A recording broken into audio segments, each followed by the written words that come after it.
Okay. Well, there. All right. So our guest today is Sarah Lingo, Executive Director of Sister Cities of Nashville. Sarah, you doing okay this morning? Yeah, it's a good morning. I think I live in Goodlettsville, on the Davidson County side. I think it's gonna rain up here, so. Okay. I think it's gonna rain here today, and I think it's supposed to storm tomorrow right at the beginning of the Titans game.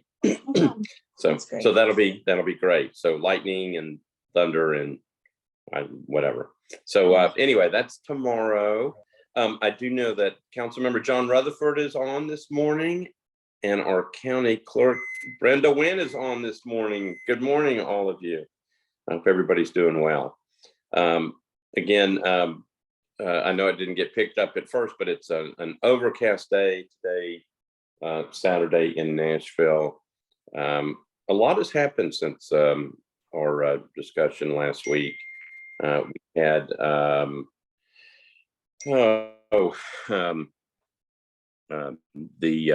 Judge Phil Smith passed away. Our circuit court judge passed away on I think maybe on Saturday night, Sunday morning.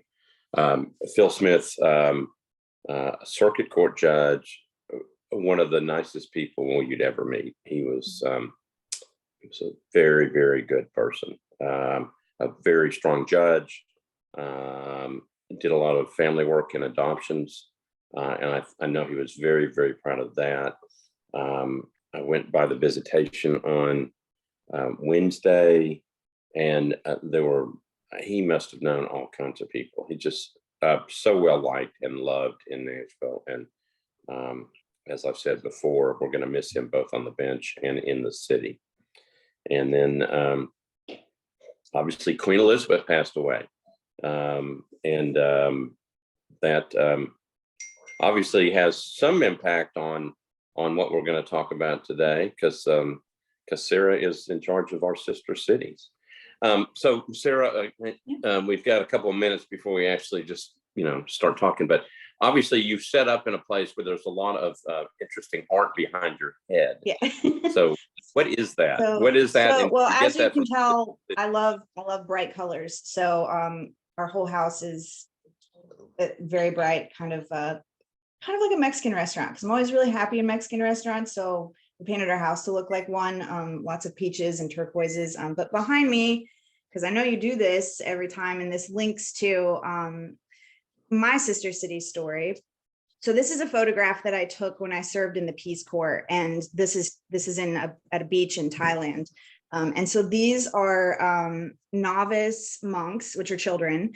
And in Thailand, one of the things you can do when you're a child is you make merit, and you become a monk or study with monks for a few weeks or over the summer.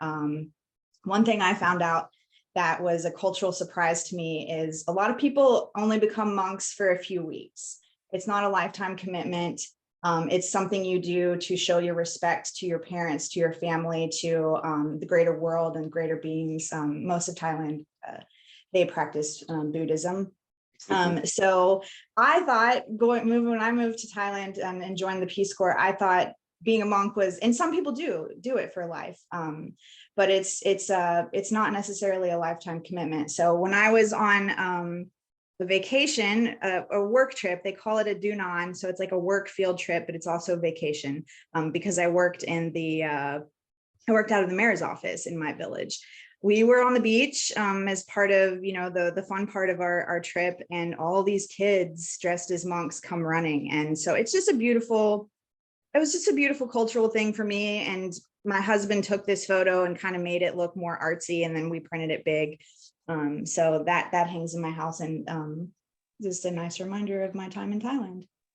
What a great story. So I thought you had to become a monk for life, but me too. But you don't. Can you do it? Can you do it for how long are you supposed to do it if you're just going to do it temporarily? I think, when I was living there, I think the average was probably a couple weeks. A lot of kids will do it over the summer, and that's something they'll do often more than once. And that might have just been my village where I lived. It may vary from village to village. Women can also become can't remember the word for it, but women can do it too, but they are dressed in white. And not very many women do it, but it's something that is part of paying homage to and making respects to your parents, and then allegedly it helps them and retain a better afterlife, or be reincarnated into something better because they've raised good children. So yeah, but it's, and the only other question on that is, what happens when you're a monk? What do you, are you not allowed to talk? Do you have to go someplace? What do you have to do?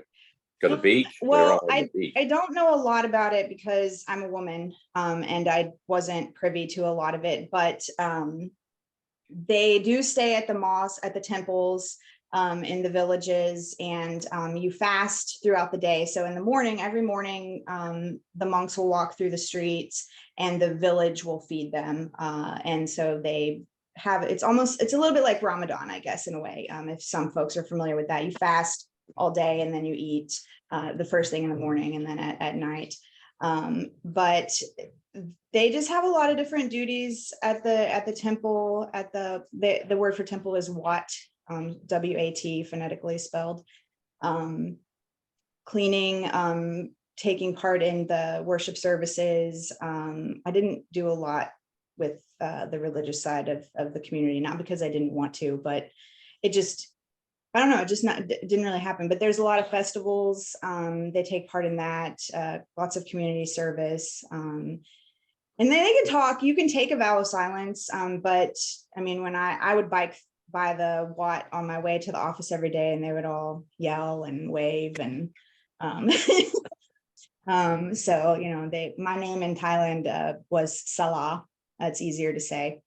So I would bike by and they would say, Salah, good morning. So, and the other funny thing about Thailand, and this all ties back to sister cities, I promise. The way they say hello is, have you eaten yet?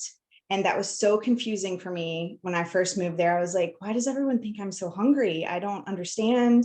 But that's their colloquial greeting, because food is a huge cultural thing for them. They share meals. The way you eat it's family style. So even at the office, there would be all the plates of all the dishes, but then you have your own plate of rice and you all take from the same dish. So it's a very community centered way of life to eat, and it all centers around food. So have you eaten yet is just how they say good morning or hello or how are you. So it's kind of like when we say what's up. If you're not from here and and English isn't your first language, you're probably like, I don't understand. So what do you mean what's up? Okay. I guess this guy. I mean, one of the great things about sister cities is trying to learn about other things and other cultures and what they do. And so we're going to get into that. Yeah. So again, Sarah Lingo is our guest today. She's the executive director of Sister Cities of Nashville. So Sarah, you've been on these shows before, you've watched. Yep. First question is, tell us a little about yourself. Where are you from? What have you been doing all these years? Obviously, you went to Thailand. Yeah. What have you been doing? And then how did you become the executive director at Sister Cities? Sure. So I grew up in a small town in Ohio called Chillicothe, very homogenous in Appalachia. So I received a college scholarship for being from Appalachia, and I went to Ohio State, which is in Columbus, the Ohio State University, for those of you that's important. Buckeye. Yeah. So yeah, the Buckeyes. And that was about an hour north of where I grew up, but a hugely crazy, different, diverse experience. And Ohio State is one of the largest universities in the world. And, with 50,000 students, a lot of them didn't look, talk, eat, think like me. So it was a huge awakening for me in the diverse respect. So after college, I didn't know what, I studied political science and journalism, but I had no idea what I wanted to do with my life, other than I knew I wanted to explore the world. And I had a friend that I grew up with going to Vanderbilt studying French. And she said, why don't you come spend the summer with me in Nashville and just figure it out? Well, that was 20 years ago. So But that's how I found my way here. Just a random decision one night to drive down here, and I never left, except for when I moved to Asia occasionally. And so when I got here, I was a little bit lonely. I was, it was 2004, very different city than it is now. So I've seen a lot of changes here, and really Nashville raised me. So because I came here when I was, I think, something obscene, like 22 or 23, very young, just out of college. And so I submitted, it was an election year. John Kerry and I think George Bush were running, and we submitted an application to the Democratic Party to volunteer, the state party. And like 10 minutes later, they called and said, "Can you come in?" And I was like, "Oh, okay." Can you come help? And so I did, and that completely changed. That second that I took to fill out that form and 10 minutes later getting called completely changed the course of my life. I've met everybody I've met has somehow gone back to that. And so that's kind of how I found my way here. Worked in politics for a while, really got to know the city, worked for Governor Bredesen and his administration. And then when that was over, I always wanted to join the Peace Corps. So I joined the Peace Corps and moved to Thailand. And then when I came back, and I'm trying to be quick because I don't want to be one of those people that talks for 20 minutes about myself. When I came back, I wanted to do something different. And so I have a history of being able to, of fundraising, which is not the most fun job in the world, but a very desired skill in the nonprofit land. So I started working at the Nashville Zoo because it encompassed a lot of what I had worked on in Thailand, which was community, education, conservation. And I loved it there. I worked there for 3 years, got pulled back into politics, and then, just decided that I was done with politics, but found my way here, and it was citizen diplomacy, but also had this overlap with working with civics. So that's how I got here. Well, so let me, what did you do at the zoo? I know a little bit, but Yeah. that's always been one of my dreams is to volunteer at the zoo and just be nice to the animals. So what did you do there? I did corporate fundraising. So I worked with companies here in Nashville to do festivals, fundraising. Anytime you see, sponsored by Amazon, which is one of Nashville, Sister Cities of Nashville sponsors. That I work with the corporations around town to give donations to community for community support, and a lot of companies have whole office dedicated to that, to giving back to the communities that they're in. So I did that.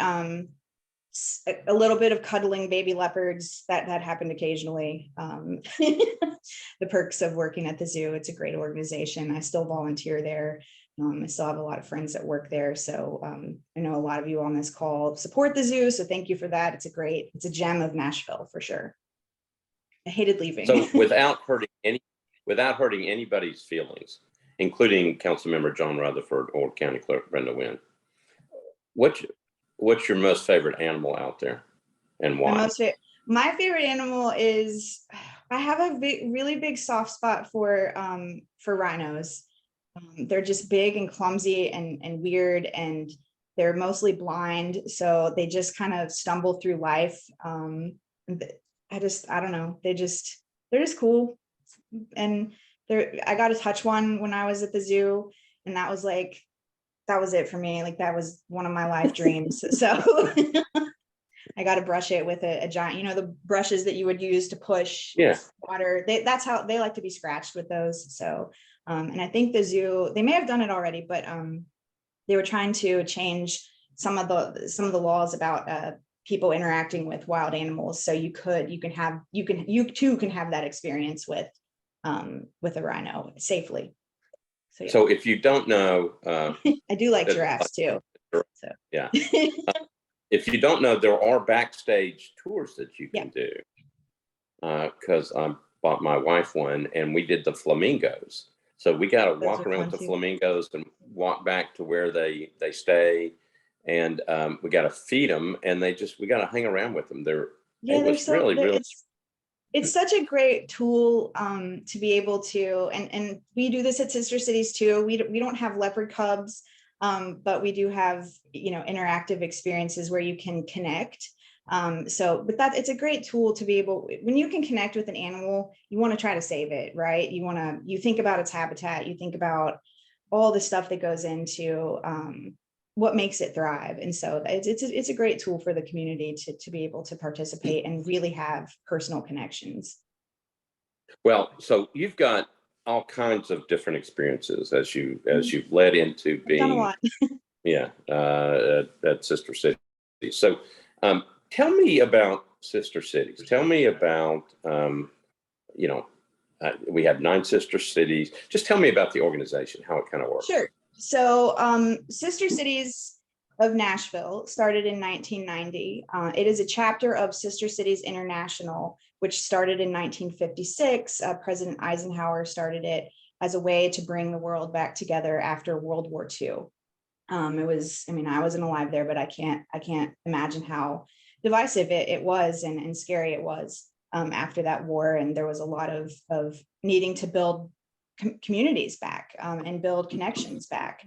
So it came from that, and as a way to hope that nothing like that would ever happen again, because we would have personal connections from people all over the world who came from different backgrounds, who would say, you know what, I have a friend that's living here, and I can tell you they're a great person. So I'm not going to believe this stereotype or this bigotry about this certain type of person. So it came from that. The goal is to help foster peace throughout the world. Nashville opened its chapter in 1990 under Mayor Bill Boner, was looking for a sister city, and Edmonton, Canada, reached out, and they connected. Our city connected with Edmonton, and I'm not 100% sure of the exact date that happened. I do know it happened in 1990, and right after, in 1991, Nashville got its second sister city, officially Caen, France, and that happened. That grew out of a relationship that the Nashville Bar Association and the Caen Bar Association had, actually going back into the 80s, where they would work together, talk about best practices of law, compare legal systems, and it was more of a professional connection. Shortly after that, 1995, Belfast came on board as our third sister city, and that's about as far as I have memorized of the exact dates. but now we're up to 32, almost 3 years later, we're up to 9 sister cities, and really 9.5, because we're working on our 10th sister city, which I know a lot of you are interested in hearing a little bit more about. That's Erbil in the Kurdistan region of Iraq. And that is really has been 15 years in the making. There's been interest in partnering with a Kurdish sister city for a really long time. But it hasn't been able to come to fruition yet. So fingers crossed. We started that process this summer. We have a long way to go with that, but yeah, it's there we go. So that's where we are, and we have 9 cities in 8 different countries. We have 2 in China, 1 in Japan, 1 in Australia, Argentina, France, Germany, the UK, which does connect us back to the Queen and her passing this week. And we immediately reached out. Belfast in Northern Ireland is our sister city, so we immediately reached out to our friends there and sent condolences, and working on a official letter that will hopefully come from the mayor to go to their mayor. And it's just it's simple gestures that keep us connected, that you would do for a friend who had someone in their life that passed away, things like that. So it's a lot like having friendships. Well, tell me, and maybe you just pick a particular city, but and I know you've been at sister cities for 2 years, 3 years, I can't remember. I'm going on my 3rd year. So I started, my first day of work was January 13th, 2020, and I thought that I was going to travel the world, and boy, what a joke. Well, eventually. Well, okay. Yeah. But I think so pick a particular city and explain to people who don't understand sister cities very well. What is it? What is the relationship? And I know it's different for different places, but some people might go, "Oh, okay, so we have a sister city relationship with Con France," which means that what does that mean, and how does what that does help that me? what does that mean? Yeah. So I view it as being, and everyone's going to view it in a different way. But one of the main ways that I think that we benefit each other, it's almost like being part of a big club where I can say, I'm gonna go to Normandy, and maybe I'm gonna go to France and explore France and take a vacation there. Or I'm interested in learning, I want to do business there or something. And you see, oh, well, Nashville has a sister city in so what that means is you already have a direct link to that city that's going to help you make connections, find people that are interested in the things you're looking to do.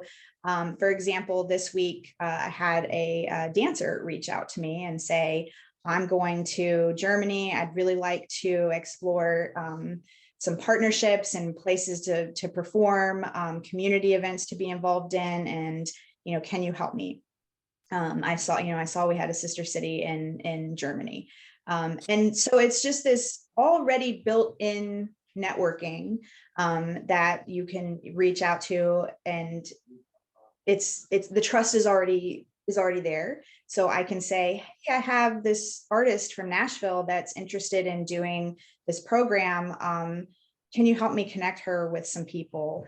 And you don't have to find those right connections. The organization helps to do that. That's one thing that is one of the many things that we can do.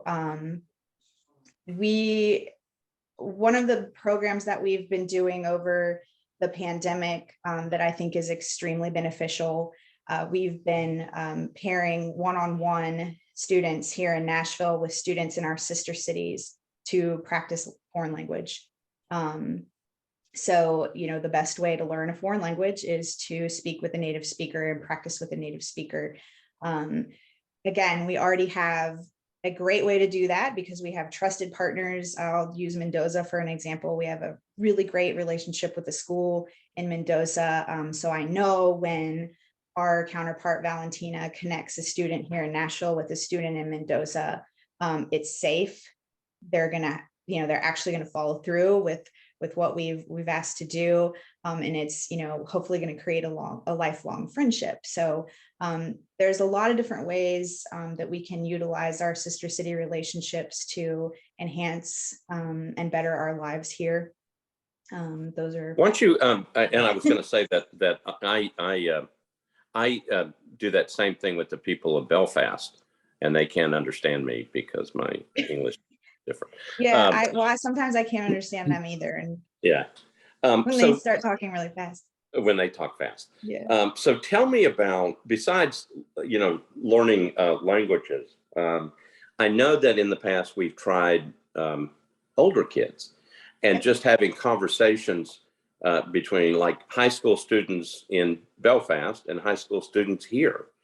Tell us a little bit about that. Yeah, so we're actually hoping to, so what's happening after the pandemic, an organization that's based in human to human connections, face-to-face connections across the world, where you have to travel to make those connections. The pandemic really, it could have really damaged the organization. But because we live in the age of technology, we were able to use that as a silver lining to create more relationships. Everyone was kind of looking for a way to connect during the pandemic, and God bless Zoom, because that enabled us to connect a lot more people.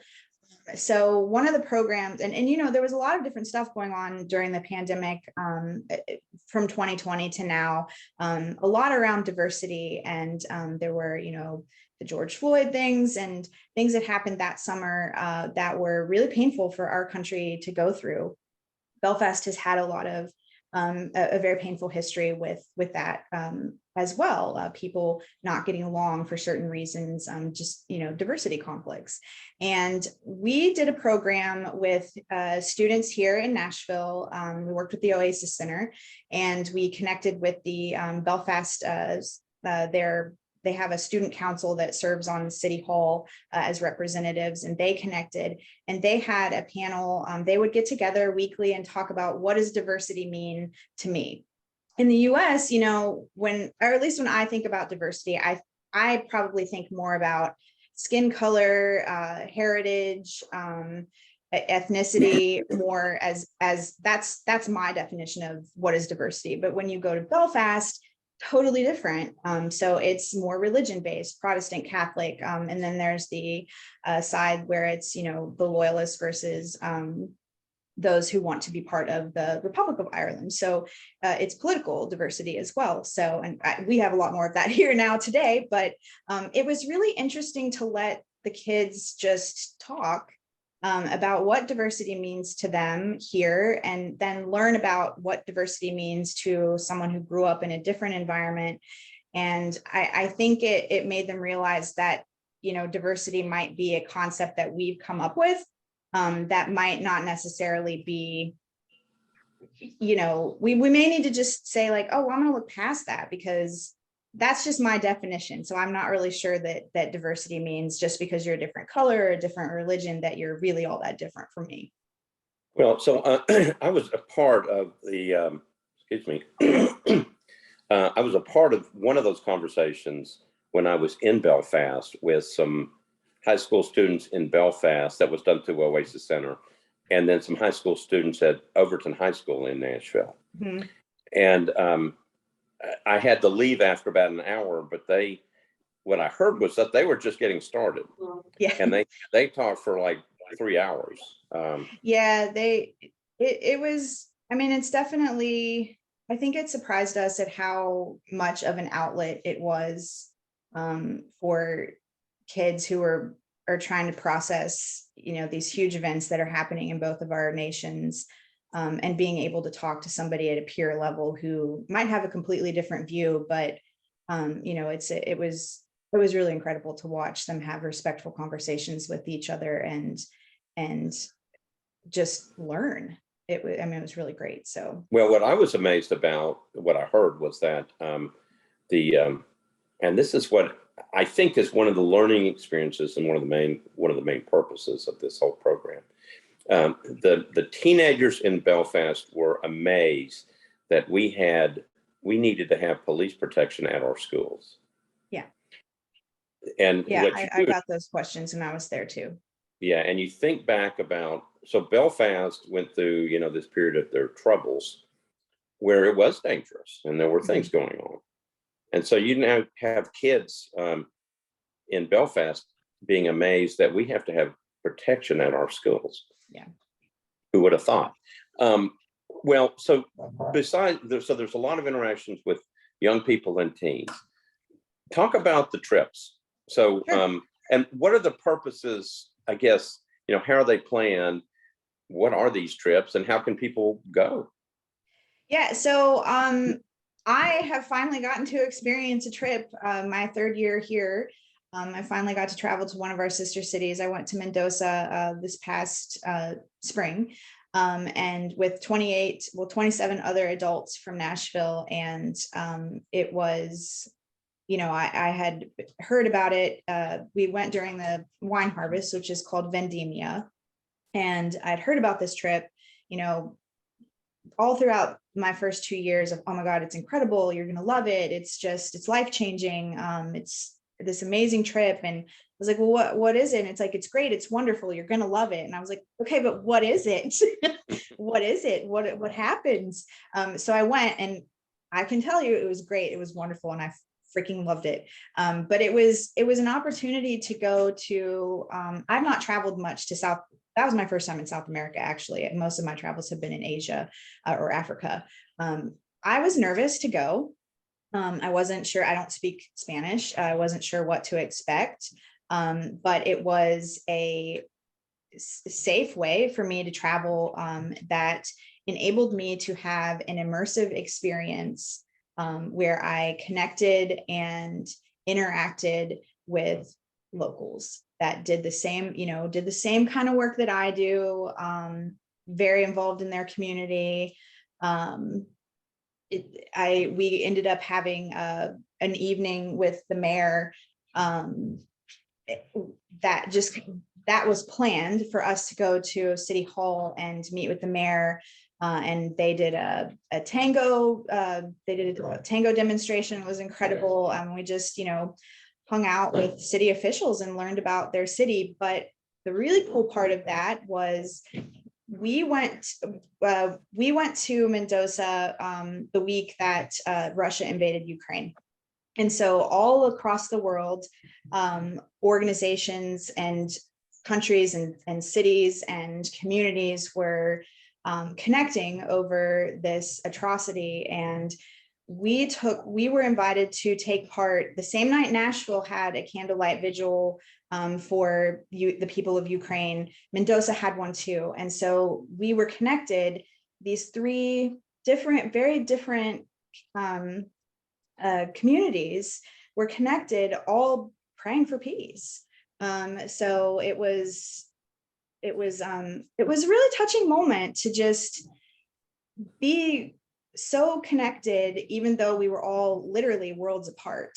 So that was really cool. That's an example. And then Vendimia, the wine harvest festival, was like going to a combination of a Super Bowl halftime show and an Olympic opening ceremony and a Broadway musical. And it was, I don't understand any Spanish, but it was a beautiful story about how the wine was brought to Mendoza, how the vineyards started Mendoza, and that's now one of their main sources of, that's their main crop is grapes and wine. So, but it told the story. All right, of Mendoza. yeah. So how many people went on the trip, and 28 how people. did people? Okay, and how did people find out? How did they find out about it, and how do people find out about it, and who can go? So on most of our trips, we welcome anyone, and I say most because I'm hoping that we're going to be traveling to Erbil, Iraq, Erbil, Kurdistan in the early spring, but because that's our first time there, we'll probably keep it pretty small.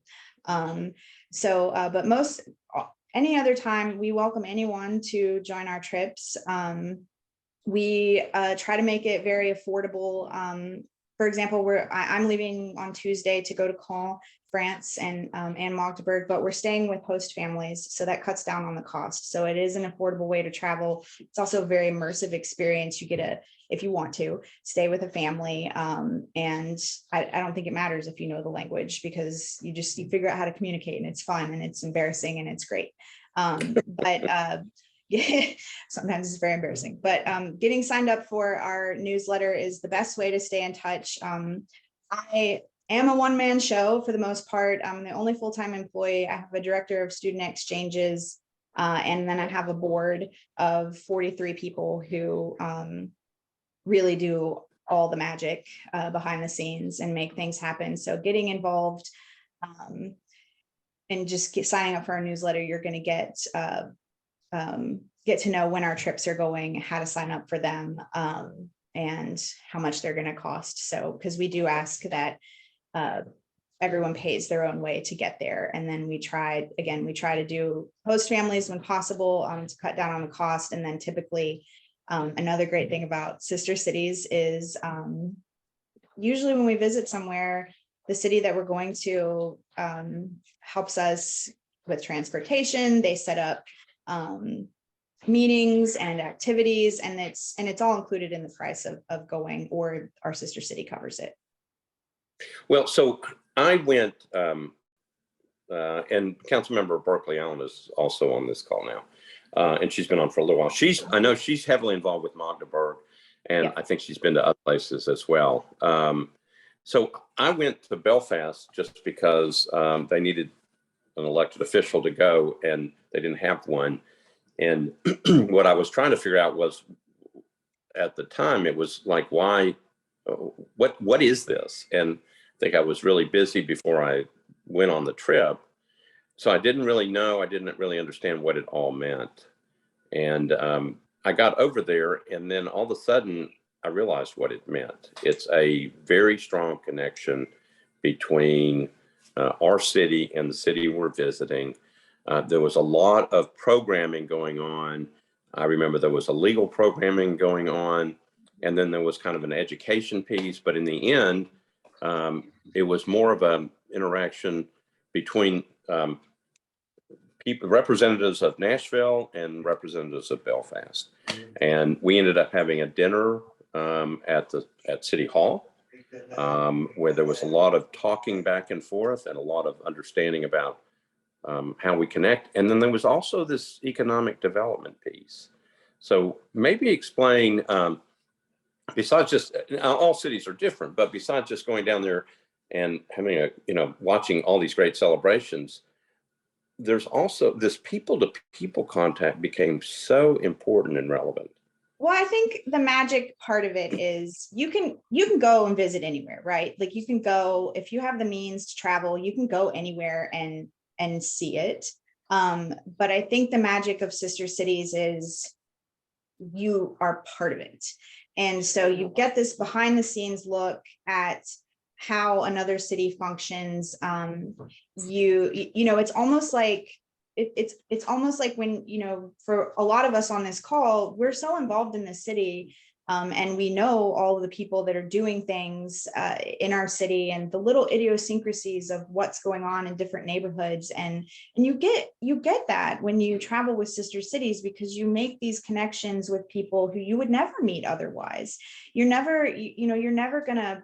One example, I went to Belfast earlier this summer to work on starting a in-person student exchange between our two organizations. And I'm sorry, my husband's phone is going on. But because of the relationships that we have there, I was able to tour a whiskey distillery that's not open yet.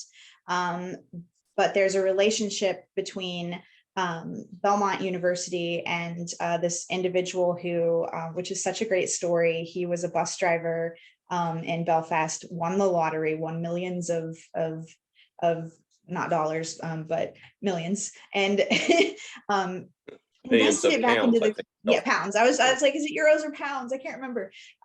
Invested it back into the community, is starting this distillery in the shipyards where the Titanic was. And we got to go see, what he's doing. And that never would have happened without a Sister Cities connection. So it's such that Berkeley, is Councilman Allen's put in the chat, it's a great way to learn about how other cities do transit, education, housing, economic development. It's really this, it's like pulling back the screen. So you're not just a tourist, you're an active part of their community as well. And then I saw another question that, yes, we do ask that you join as a member to travel with us. We're a nonprofit. We survive on community support. So I want to get that in there. I'll beg for money at the end, but. All right. So let me ask you this. There may be two pieces of it. One is that we actually, the city council swore in a delegation of young people that were going to, I think, Mendoza. Mendoza, okay. Yeah. And I think that was at the same time that the people from Erbil were in the audience. Okay. Yeah. So we had the governor of Erbil and the mayor of Erbil. So all this stuff was going on at the same time. Yeah. So that the other part of traveling with Sister Cities is, again, you're not just a tourist. You're not just Sarah Linko from Nashville who's going to visit Caen, France. You're a representative of our city. You're a citizen diplomat. We have official treaties that are signed by the mayors, by the government officials of both of our cities. So it's an official relationship. And when you come on one of our delegation trips, you are representing Nashville as a student exchange delegate, as an adult delegate. You are Nashville coming to the city to share knowledge, friendship. It's a big deal. So I kind of consider it like you're a delegate from Nashville. You are a representative of the city, and what you do over there reflects on Nashville. So I did. Yeah. I like the idea of swearing people in as kind of like, you've got responsibilities anyway as an individual, but you're also kind of a delegate from the city of Nashville. So tell me, what trips are coming up? So I know you're going to con, but that's more of a So that, that's yeah, your so check. we're leaving next week, so it's too late to join that trip. Yeah. But it looks, I'm hoping to announce in the probably next week.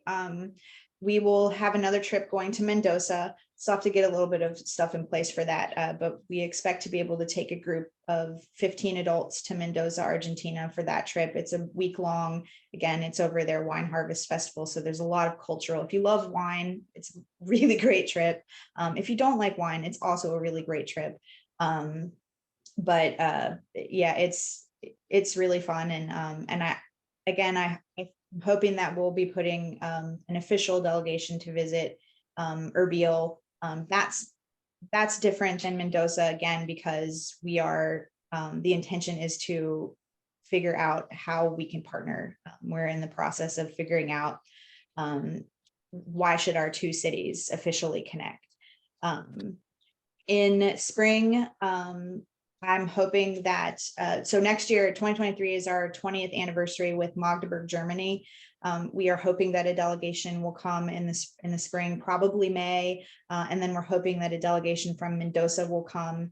And these are both adults at the end of April. And so those are great ways to interact with our cities. If you don't want to travel, if you can't travel, if you just want to learn about a city before going there. We are always looking for, when those delegation visits happen, we look for people to host our friends in their homes, to drive them around to different places, and to, participate in the receptions and the events that we do, just so they can meet regular people from Nashville and start making connections. So keep an eye on that. It's another good reason to sign up for a newsletter. So. Okay, so let's talk about, so if people, are going like, well, I'm interested in going to Japan or China, Mm-hmm. or Australia.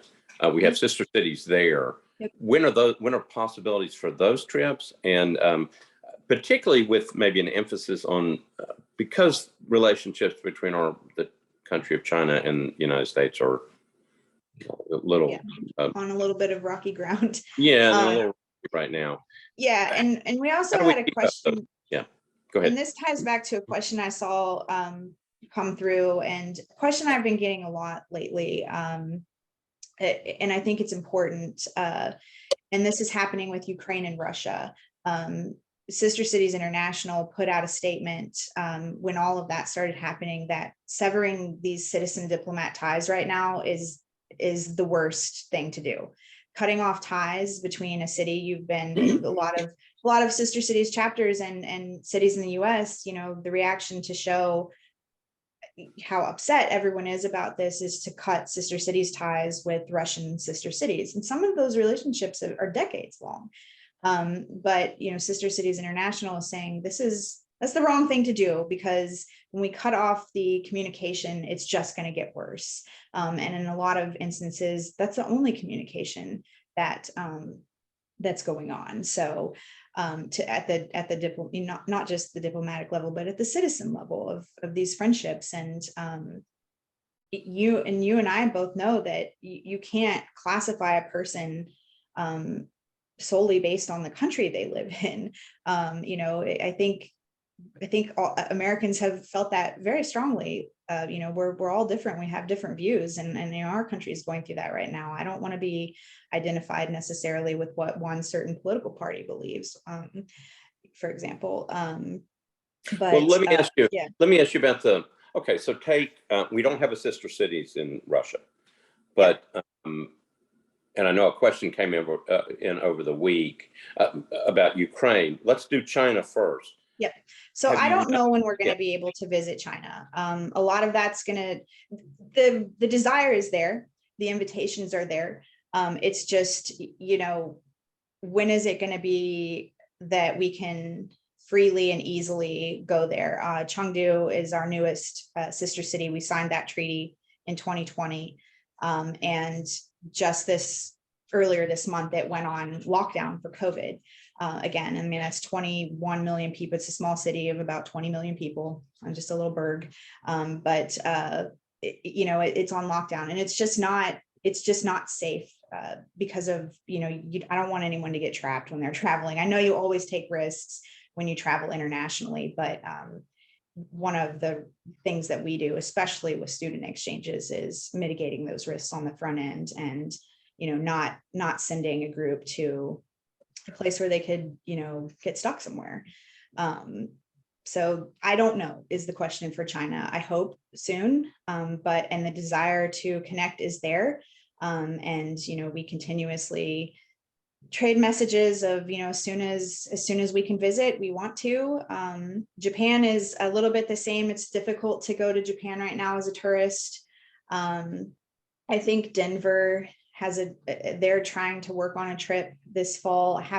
It was supposed to be in June, but it got postponed because it's just so hard to get visas approved right now for non-Japanese citizens to re-enter. I know Japanese people who are no longer citizens that are having to jump through a lot of hoops just to go home and visit family. So let me go back to the China for a minute. Mm-hmm. Is there, so I appreciate what Sister Cities International said in the sense of, because I think if people really look at what this whole program is, and I know that Councilmember Allen has had a pretty unique understanding of how this stuff works. It's a way to express that we are all people and that we like each other, despite the fact that maybe something rocky is going on between our leaders of our country. We're all just people. And the stronger those ties are with our sister cities, in some ways it makes the world, I think, a safer place. So, okay, so our position would be, we're not cutting off ties. These are our friends. How does that work from China this way? Are they still, have you noticed? Do they want to cut off ties? Yeah. I have not felt that. It is, I will say during the pandemic, the countries in Asia and in Australia, we had a much more difficult time connecting with, and that was, I believe, solely because of the time difference. It was hard to do virtual programs, even though we are doing a virtual meeting Monday with our sister city in Japan.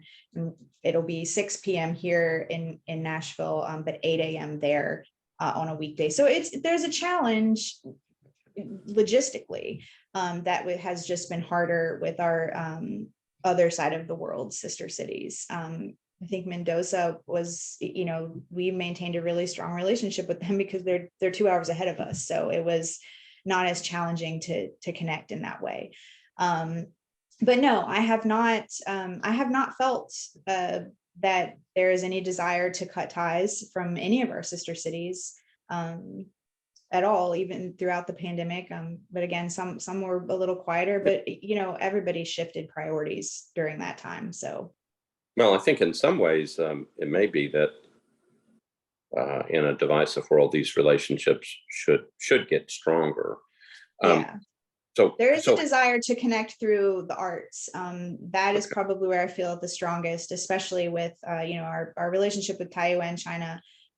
Has had a group of students, high school students that come here when we can, when we make it's an expensive student exchange, so we don't always get enough kids signed up to actually make the trip happen. But when we do, it's been a wonderful experience for our students to go live with families and spend some time there. But the student exchanges and connections through the arts, music, it has been the strongest with our Asian sister cities. Okay, let me ask you, and I want to talk about her bill. We have about 10 minutes left, sure. But maybe tie that into the question that came in over the week about how does a city all of a sudden decide that they want to become a sister city with us, and that's in relationship to this outpouring, obviously, world outpouring of concern for the people of Ukraine. Mhm. And so the question was, how do we develop relationships? And what about Ukraine? So Sure. I don't know how you put that how you answer that question, except, or Bill reached out to us, I think, or maybe we reached out to them. A little bit of both, I guess, with Erbil, because Nashville has the largest Kurdish population outside of Kurdistan, and Kurdistan encompasses a region that goes over 4 different countries: Syria, Turkey, Iran, and Iraq. Their borders are not national country borders, but Kurdistan is an autonomous region in Iraq. At least the area in Iraq is autonomous, and it's different than governed differently than the rest of the country, to my knowledge. I would love more education on that. That's part of what we're doing now, is learning, and that's so. To back up, it takes several years to become a sister city, and that is exactly why. Because would you marry somebody the day you meet them? Probably not. I guess some Yes, people would, there's a but TV show like that. yeah. Of course, people do that. And we see how it ends. But it's really a courting relationship where one, there has to be a desire on both sides to form a relationship. So typically what happens is a group or a person will express interest, and then that interest grows. More people get interested in it when they learn about it. This isn't a good situation that would be moving forward. They come to, so Sister Cities of Nashville is the group that we get to decide who we're going to be sister cities with. So a group would come to us, express interest. It could be a group here in Nashville. It could be another city. Over the past 3 years that I've been doing this, we've probably had close to 20 cities reach out, or 20 groups reach out about 20 different sister cities, even throughout the pandemic. And it was, that was really just not a good time to start a relationship with another city. Some of those are strong requests, like Erbil. Some of them are just ideas that don't necessarily go much further than saying, hey, I'm interested in a sister city in Mexico. And so my response generally is, that's great. Is there a group we can connect with? Are there more people that are interested? How do we take the next step with that and meet more people that might want to be involved in this? And then on Nashville's side, we also have to have a group here that would support that relationship, because in order for it to be something that's going to serve the city, it has to be sustainable and it has to be active. And relationships ebb and flow, as we know. So not all of our sister cities are incredibly active at the same time, and that's okay, because there's one of me and 9 of them. So, it's okay. But there does have to be mutual interest, and there does have to be some level of sustainability on both sides for it to really work. And so in the case of Erbil, there was a group from Nashville that came to Sister Cities in late 2020 with interest to re-explore. As I said earlier, over the past 15 years, there's really been a lot of interest in partnering with the Kurdish sister city, but this one has kind of come at a better time. I think I don't know the complete history, but 15 years ago, there was a great interest, and then the things with ISIS happened and it just became too unstable to pursue. But we feel like it's a great time to revisit that. I would take that to the board.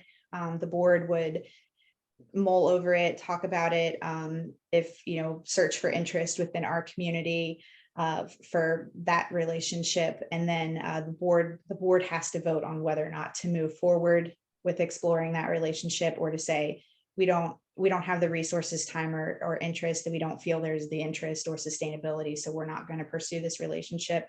With Erbil, we did that, and in August we voted to move forward. There is mutual interest from their side to move forward, so we are now on track to explore that partnership. eventually down the line, and all of these are on our website. The whole process is on our website if you'd like to read more about it. But eventually the council and the mayor are brought in. The board would have to say, yes, we want to move forward with this official relationship. And then the council and the mayor have to sign off on it to make it official and to make it a partnership officially between our two cities. So there are a lot of steps to take in between now and when we would come to the council and mayor with this proposal. We're going to be doing a lot of relationship building. We're going to be creating a lot of activity between our two cities. So when we come and we say, look, there's already this synergy, our universities are working together, we're doing CLEs together. In Erbil's case, there is a great desire to partner on democracy building, and how do cities have transparency? How do governments have transparency? So there's a lot of things that maybe our city can help them with. You and I have talked about the budget book. We publish a budget book every year that tells exactly where funding is going and what departments. And that was a public useful resource for Erbil to look at and say, oh, we would love to structure our government in this way. So that's just an example. I know we're almost out of time. Well, let me see what time. We only got about 3 minutes left. Well, go back, because all this is, to me, it's all fascinating. And I really do encourage people to get involved. This is, it goes back to the phrase, all politics are local.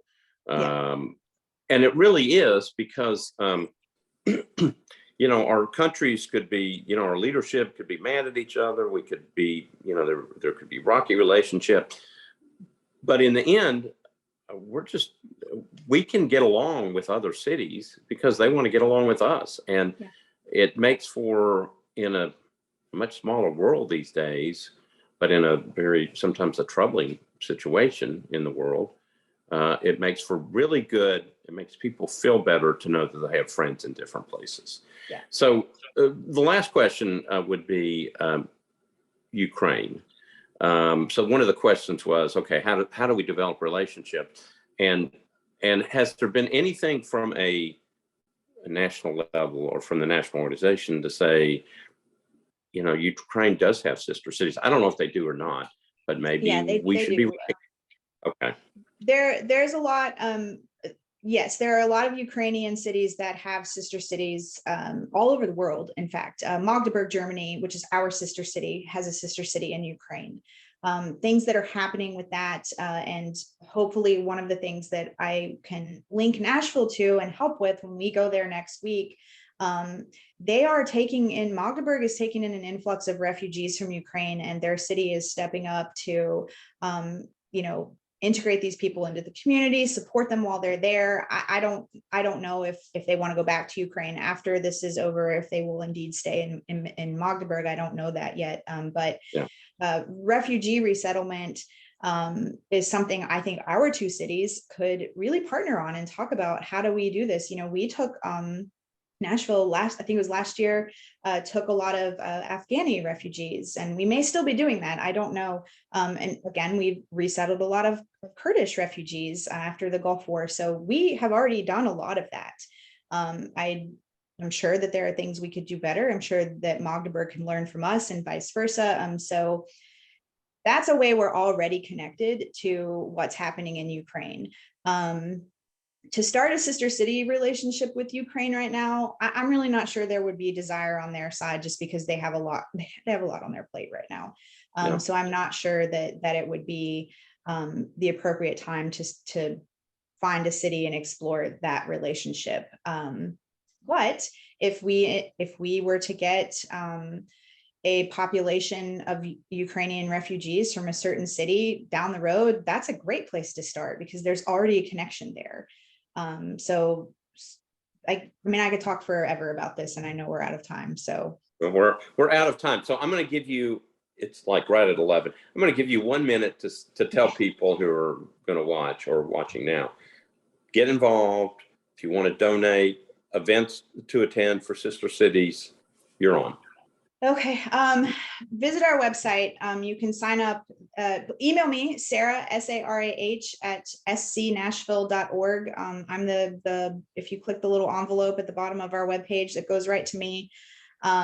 Just tell me you want to get involved. I may not have something tangible for you to do today, but I will in May and April when I'm going to ask you to host people, and sign up for our newsletter, stay involved with that. Our next event is we have a lot going on. Well, Oktoberfest is coming up, and so we'll be involved in that, because we have a German sister city. I just really encourage you to get involved in the cultural celebrations that are already going on in Nashville. Celebrate Nashville is October 1st, a Saturday at Centennial Park. If you've never been to that, please go. You're gonna just have so many different food options to try. That is an experience in and of itself, but you'll be able to connect with a lot of different communities that have representation here in Nashville, not just with our sister cities, but all of the different communities that Nashville is made of. So those are the ones that are just coming up. But if you want to travel with us, reach out to me about Mendoza. That's our next trip. I imagine that we will be sending a delegation to Magdeburg in the fall of 2023 to celebrate the 20th anniversary. So you can host someone in the spring and then you can go stay with them in the fall. So that's the best way. Watch our website. I try to keep it updated. Again, I'm a one-man show, so I'm sorry, but call, email, And I'm here. the website address again? scnashville.org. So S is in sister, C is in cities, Nashville.org. Okay. You can Google us too. Sarah, you've been great. Thank you. Thank you for all the work so you're much. doing. I know this I hope everybody gets involved. Well, I hope everybody does too, because it's an amazing way to make a difference. It's fun, and there's something for everybody. So get involved. So Tina Doninger will be our she's from the Community Resource Center. She's our guest next week. Everybody have a wonderful weekend. Go Titans. They play tomorrow. I know there's a lot of college football on today, so I assume everybody's going to be busy. I will tell you that the Nashville Fair is going on over at the fairgrounds. I went last night. There are tons of things to do. There are rides. There is cotton candy and funnel cakes, and there are carnival games, and there's music and animals. You should go see it all. I think it runs through maybe next Sunday. I think it runs for 10 days. And I know that Green Hills Park is having a celebration tonight or this afternoon and tonight behind the JT Moore. There are tons of things going on in the city. Go out and have fun. All right, everybody, be safe and have a great week. And we'll see you next week. Thank you, Sarah. Appreciate it. Thank you.